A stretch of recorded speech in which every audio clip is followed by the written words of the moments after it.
नाज़रीन, उमरकोट में मरकज़ी पंजपीर इमाम बारगाह सानिया पेशावर मस्जिद में बम धमाके सबब शहीद थियल मज़लूम मुसलमाननि जे लाइ रैली कढी वई। जी नाज़रीन, रिपोर्ट असद अली बुरगड़ी मुताबिक़ रैली पंजपीर इमाम बारगाह खां थींदी प्रेस क्लब उमरकोट पहुती, जंहिंखे ख़िताब कंदे अल्लामा इरशाद अली अरफाणी, रसूल बख्श रहीमदाणी, सैयद अब्बास अली शाह, ज़मान खोसो, अमीर बख्श रहीमदाणी, ग़ुलाम अब्बास शहीदी चयो त मस्जिद अल्लाह जो घर आहे, जंहिंमें तलावत क़ुरान पाक करण ऐं ख़ुतबो ॿुधण जे लाइ आयल मासूम ॿारनि, नौजवाननि, कोड़नि खे शहीद कयो वञे थो। ख़ुदगश बमबार ईंदड़ ॾींहुं अहले तशरीन खे निशानो बणाए रहिया आहिनि।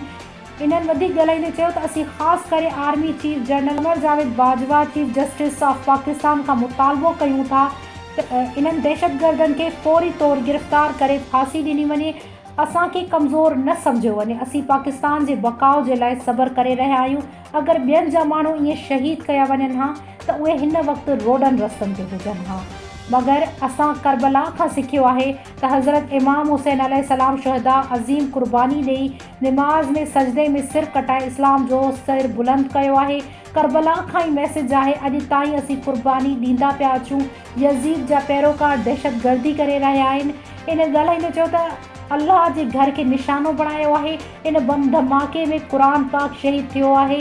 गॾोगॾु निमाज़ पढ़ण वारा मासूम ॿारड़ा, नौजवान, पोड़ा शहीद कया पिया आहिनि।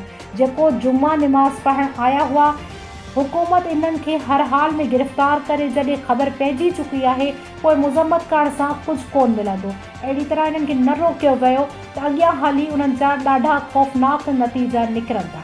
दुश्मनी है, ये हुसैन के साथ दुश्मनी है, ये हुसैनियों के साथ दुश्मनी है।